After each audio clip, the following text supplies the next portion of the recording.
I'm looking at one of the new £10 notes. I like some of the features. I'm not a fan of its texture or foldability.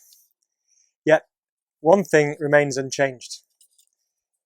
In very small writing, you can still read the text that says, "I promise to pay the bearer on demand the sum of £10.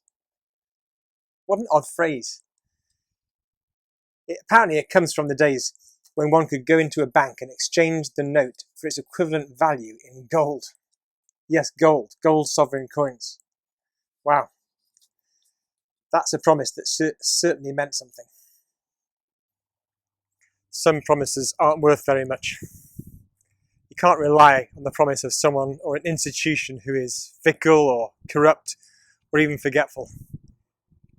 But a promise made by a trusted friend or a long-time partner or a caring parent is worth much, much more. What about the promises that God makes? If you haven't got faith in him, if there's no relationship, you may well not know if he is good or trustworthy or helpful at all.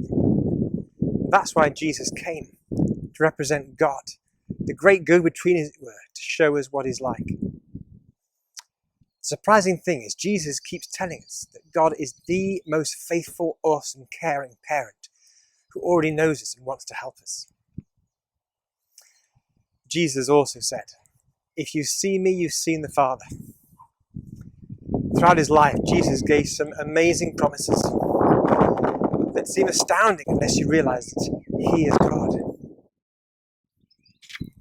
Jesus' promises are like the banknotes of old days. You could cash in for heavenly treasure or take hold of as spiritual resources for deep spiritual need. You may not know many of the promises of Jesus, so let me remind you of a few. Jesus said, "If you're thirsty and drink of him, he will give you a spring of life welling up to eternal life." Jesus said he is the light of the world and those following him would never be in darkness. He said that he's the bread of life, that those who feed on him would never be hungry. He said that if you are weary and come to him, he'll give rest for your soul. You know, true spirituality is never gimmicky. It doesn't offer fast cars, quick wealth, or a problem-free life. It's more relevant than that. Jesus' kind of spirituality invites us to come as we are and to link into the life of God that is in him. Maybe a step of you coming closer to Jesus is to take hold of one of these promises, one that I've mentioned just now, or find some more in the Gospels. Take hold of one, just one.